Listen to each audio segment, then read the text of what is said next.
Harp, episode number 154, The Power of Pattern, Anchoring in the Tune. I'm Kathleen Wiley. I'm a Jungian psychoanalyst in North Carolina, and I am here with Deborah Henson-Conant, a mentor, composer, creative artist, so much more. And we both play the harp, so that's why we call this Jung at Harp. So almost every week we come together to have a conversation to explore questions. So we start with a question that we don't have answers for, and we want to create a space together with you to hear what answers emerge. So if you're joining live and you're on a platform where you can join in with comments, please do that along the way, and we'll be able to see those and bring them into the dialogue. So a couple of things to start with. As DHC and I were getting started today with our questions, one of the things that we realized in what we're dealing with in our life, both across the board in our music, is the need to have patterns because they give us freedom. And they give us freedom to be present in the moment to what is in the moment, whether it's what's happening in our life or what's happening in the moment we're playing music by ourselves or with someone else. And that having the patterns actually helps us stay grounded and rooted so we can then explore and actually let the music that's truly our music, both at the instrument and in our life, come through.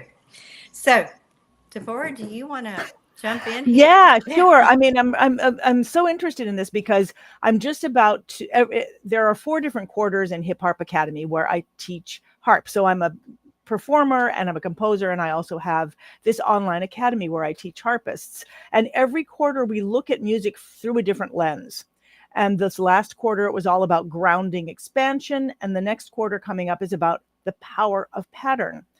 And by looking in these different lenses, we're able to see music, even if we were to look at exactly the same music, we see it differently. And I'm just about to hold a harp challenge where I'm teaching the 5 patterns to use in jamming on the blues. And so I'm really got patterns in my head about how they work to give us freedom and comfort and ability to be present. And then when we started meeting this morning, you were talking about the performance that you did a week or so ago, and how you were playing tunes. And I started asking you questions. I was like, wait a minute, are you playing the tune and accompanying? Because that's one of the hardest things to do, is to do those 2 things together. And are you aware of the patterns, and are you aware of the predictability that, and as we started talking, I was like, oh, so interesting, that I would love to help you break down the accompaniment of fiddle tunes, so that you could be able to find the predictability, so that you could be present, so that you could be able to play with them. And what I realized in talking to you is that this would give you not just freedom, but connection with your husband, who's a fiddler. And I was thinking, this is one of the first things I learned as a kid was, and I'm not, I see, music is made up of these patterns. I mean, depending on how you're playing. As a composer, I'm looking at the patterns of, because I write musical theater, I'm looking at the patterns of language, and how can you then enhance what someone's saying or what someone's feeling when they're saying it with music. So that's a different skill. But when I'm playing for accompaniment of any sort, I'm just looking for patterns so that I can really listen to the person and then give them the support through the chords and the rhythms that they need in order to play that melody. So I just realized something, that in both cases, whatever I'm playing supports the meaning of either of the words in the music or the music without the words, but still there's patterns that and let me just show, like, for example, if someone's playing a simple song and it has and I don't know how well this will come across, but it's got 3 different chords. I can just, someone is singing and I play, but I could also, someone is singing and I play, and so 2 things are happening there. I'm reinforcing the rhythm so that it doesn't go rushing away. I'm putting things in the spots of time, but I'm also creating a fill. So this is accompaniment, but then there's sort of a space in there where I get to hold the space with the music. And then as I get more and more adept, I might go, this is the music, and I might add more things in there. I might fill in, like, or before I might go, this is the music and this is me filling it. But there's levels and levels and levels of patterns, and one is I'm going here and then here, and I'm staying. I'm going here and then here, and there's even other patterns that I'm going here and then I'm here. No, I'm not even going to go there. That's a substitution. That's later on. But what are you hearing from what I'm doing? And my big question, like, I know this about music. You know this about life.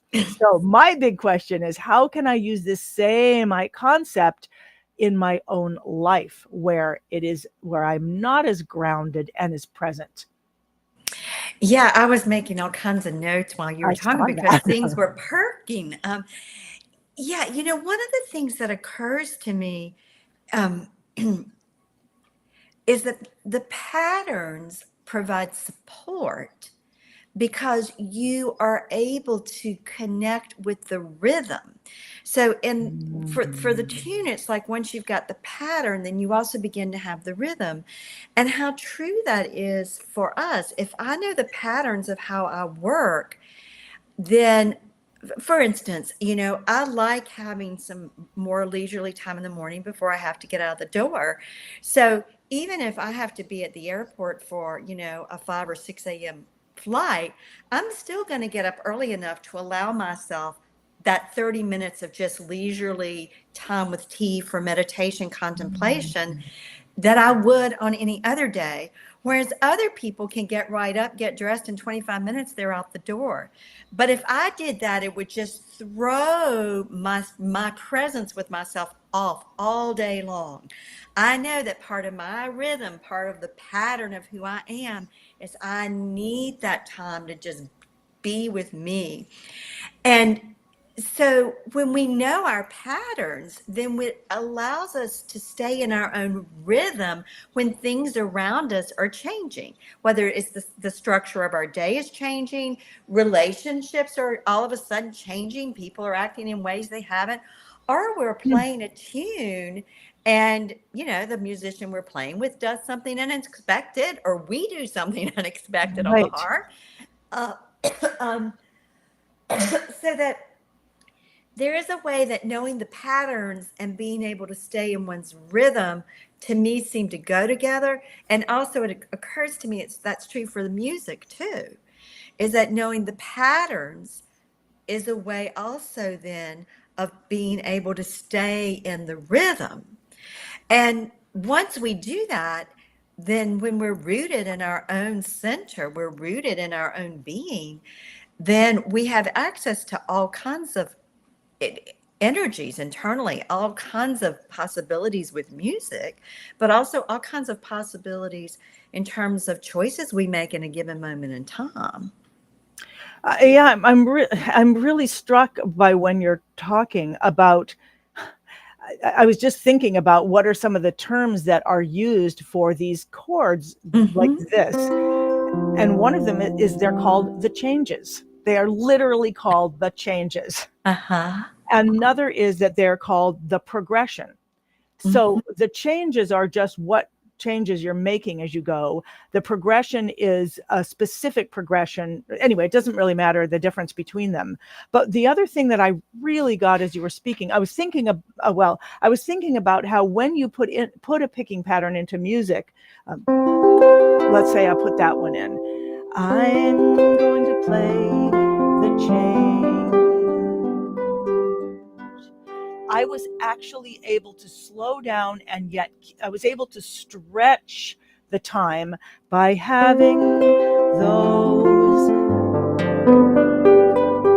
And then I could just come back. And if I wanted to slow down again, I could, by having all those different points of contact. I don't know what this means at all. I was just realizing it as I was going. And it's something I learned as a kid because I used to accompany my mother. And I learned that he or she who has the pattern with the more notes can slow down or speed things up because there are more points of communication. If I was just going dun da da dee da da da, there's no, who knows what's happening in that space. Although I could, okay, now I'm going off on a tangent. If I did leave that space, then she could, blah, blah, blah, blah, blah, blah. Back to the moment here. We have a comment. Okay, I'm going to share this. Thank you, Monica. I hope that's okay. For me, patterns enable trust. Yes. In continuity and in being related. Right. So they create moments of connection that would, if I was playing music with you,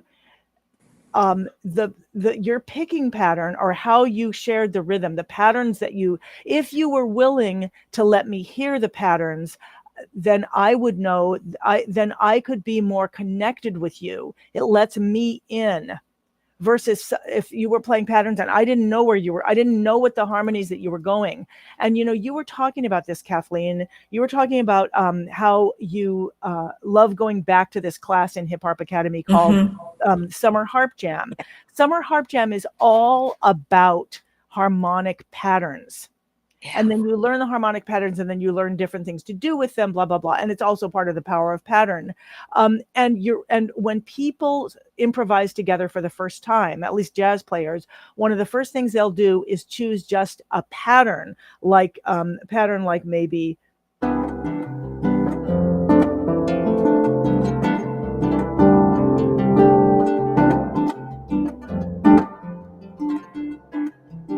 it's just two chords, but then you would play anything with me and we would learn to trust. And I could hear the way that you play with the rhythm and you could hear the way that I do too, just with this little thing. And then at some moment we might change, but within the same pattern of notes, the person who was giving the accompaniment could change the whole thing, and yet it would be connected, and then we could go back, and then we would be in the first pattern again, the first pattern. And this would be something that we would hear and we would start to trust each other and we would start to know how far can I go. And we wouldn't be trying to test. Well, we would be trying to see how far can I go with you, but we wouldn't be trying to throw something in. Right. We would be using the patterns to make that connection. Right. So I love, and that enables trust and continuity and being related. Do you want to say anything more about that before we go to the next comment? Yeah, I'm just thinking about how important trust and continuity is in relationships with people, and that trust, that there's a certain amount of predictability, and so that the pattern provides a stability that we then can begin to trust, and it lasts, it's continuous. And so it allows us to be related both to ourselves and to another, as well as to our instrument. The other may be another person or our instrument or the tune. And so I think that that's absolutely right. And when that trust is established and the continuity and that being related, then variations from the patterns don't create discord. There, right. That there is exploration. The other thing I want to say, since you mentioned that the changes are called changes or progression, right. I thought about how true it is that if I start my day in harmony with my rhythm, from what I know about the patterns of who I am and how I operate, then I am able to progress through the day, and whatever changes come along, I can stay in harmony with myself. Whereas if I start the day trying to be in someone else's rhythm, I start the day Mhm. leaving the pattern that's the structure of me. Then when the day progresses and changes happen, I'm not nearly as gracious and poised. and so maybe there's something in this for a tune, that if I can stick with the pattern that's the underlying structure of the tune, then whatever changes or progressions happen, again, there will be a certain sense of beauty in it, poise and Well, beauty. it's really interesting because one of the things um, is that we don't always see what the patterns are. Right. And so we don't know what we're improvising on in life, Mhm. and we don't see how much leeway do I have here? At what point am I Mhm. destroying the pattern? I don't know. And I think part of what what I'll be going into in this quarter in the academy is to start to see what is part of the pattern and what can you change and what can you not change. Like I was going to show you before. I mean, this chord C going to F, going to C, going to F. A is kind of like a C, and if you Mhm. don't know that A is a substitute for C and the D is a substitute for F, if you know those things, you can easily change, and then you can come back. So starting knowing what destroys the pattern Mhm. and what keeps the pattern is is very helpful. And the other thing I notice that happens with a lot of musicians starting to learn improvisation, where you have to have trust and continuity and being related, is that they'll think it's going to be boring if I repeat this. Whereas in Mhm. fact, the pattern is giving you the support that allows people to be with you, continuity and relatedness. Right. And many people think I'm being interesting. And I remember doing that too. I'm being interesting by changing it and changing it and changing it and changing it, when in fact, we're disrupting something Right. and not allowing others to be with us. Is that what you said, or did I just like space out? No, I think you're just circling round it in a different Uh-huh. way. Yeah. I'll Yeah. pull up. So thank you so much, Monica, for that. And Victoria is saying, I see pattern as sometime that I know. Um, I don't know if you're saying sometime or something, but it's great. Something or sometime that I know and I can do fairly automatically and effortlessly, so that I can free up some brain power to process things that are outside of the pattern. Yes, and this is the beautiful power of pattern in music. It's part of what I'm teaching in this blues challenge. I'm teaching the pattern of melodic pattern, the power of melodic pattern. But there are so many different kinds of patterns, and you're right. It lets you have something. It's like learning to read. You Yeah. start to see the pattern, and you no longer have to spell it all out.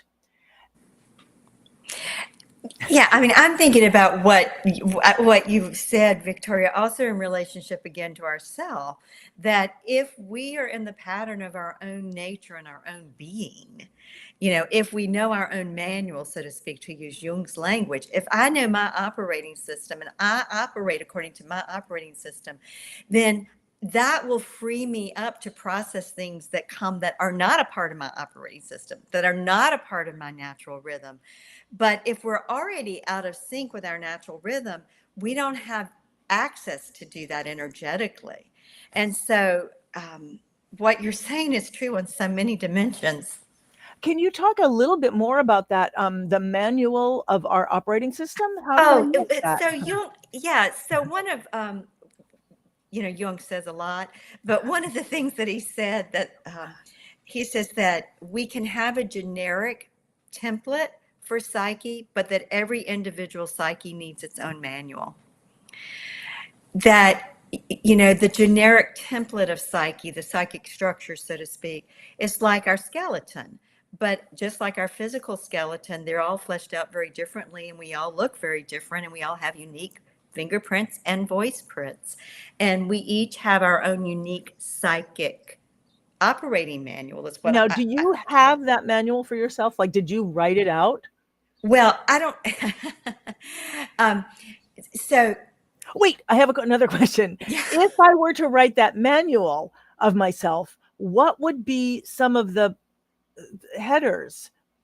So for me, the headers actually are the 6 embodiment practices that I work with in the embodiment Oh. circle, because the manual really, what emerges is that we actually see how we operate.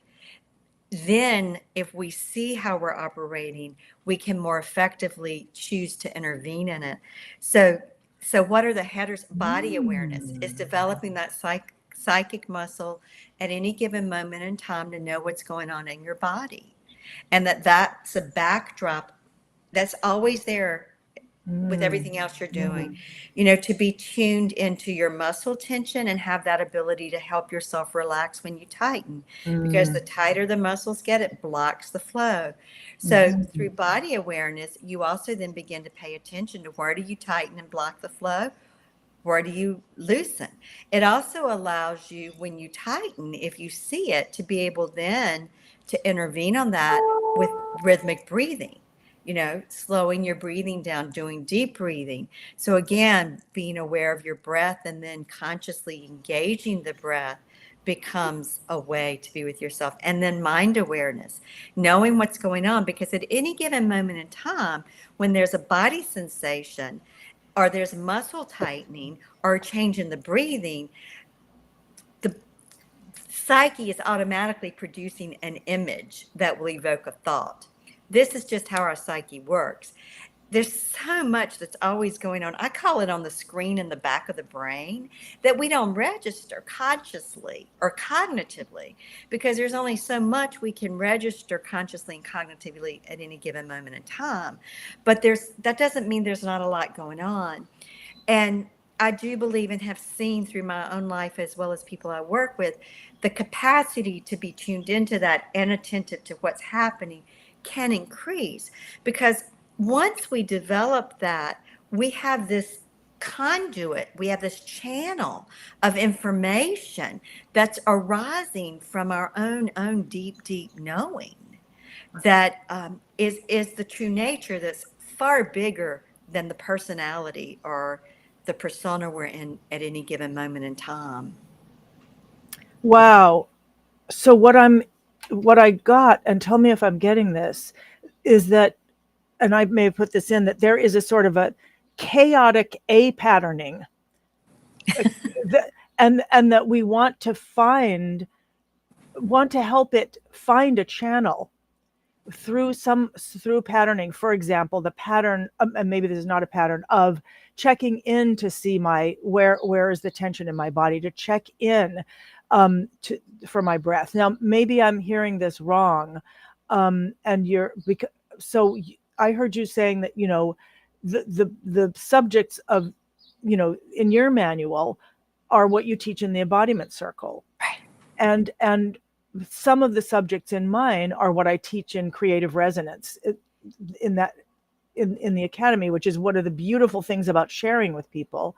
And so mine often comes from music, is that there is an impulse, but then I need to see the form. I need to see its whole self, what it is, and the noumenon of it. What is its shape? Right. What is its thing?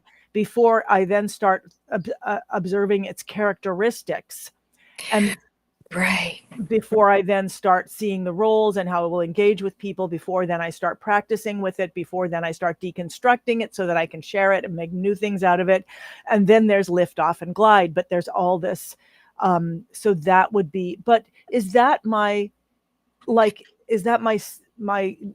is that? So let me say a couple of things there. I chuckled when you said atypical patterning or chaos. Or chaotic A patterning. That's what you said, chaotic A patterning. Because the unconscious by very nature is chaotic, it's unformed. It's like the great ocean, everything's there, but it's all undifferentiated. So consciousness brings differentiation. And so what happens is those headings I was sharing, this embodiment practices, for me, are the necessary muscles so that then I can begin to write my manual. So, for instance, I always present barefooted.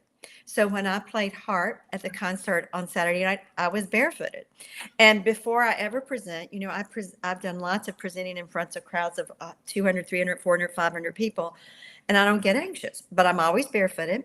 Almost always before I go on stage, I go to the bathroom, but I go outside and I will stand on the earth barefooted because that helps ground me and it helps me remember I'm connected to a larger source of energy. So Saturday night, before we went on stage at the house concert, I was barefooted and I went outside and I stood on the earth. I also actually leaned against a tree. I sometimes do that to imprint the tree trunk on my back. So part of my manual, part of my operating system is that I know that I stay much more centered and grounded when I'm barefooted. I can feel the connection of energy. And when I intentionally tune into it before I do a quote performance. Okay. So those 4 skills or muscles actually then allow me to begin to see how I work. And then I don't necessarily have it written down in a book anywhere, but it is written in my own my own psyche. It's like there are certain things I know about myself, just like there are certain things I know about my morning routine. If I want to glide through my day, if I want to stay in the flow and glide Right. instead of fighting with the flow. This is, I love this. And I love the idea about, the things we do before performances and even what we do with our feet. Like for me, it's cowboy boots. And I was looking like, why? Because it goes back to my childhood. And then even if I can't wear cowboy boots, there's something that reminds me of that. I love this. I know we're running out of time for this session. I would love to keep talking about this. Yeah. This is exciting. And I feel like this is also an area where what we're each exploring in our communities, it so connects. And I would love to see how they connect even more. So I'm excited. I got chills just saying that. So Kathleen, will we be meeting again next week? Yes, we'll see each other next week. Okay, great. Okay, good. And for anyone who's watching this, if you're a harpist, go to hipharpacademy.com or even just hipharp.com and join me for the 5-day Blues Jam Harp Challenge. It is all about patterns. It is all about that thing that we were talking about, the being able to be self-expressed by having the patterns, to be able to not have to think of every little thing that you're going to do, but be able to be actually engaged.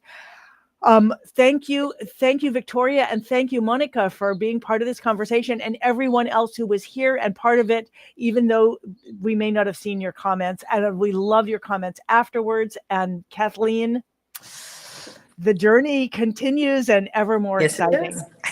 I look forward to seeing you next week. Farewell, everybody.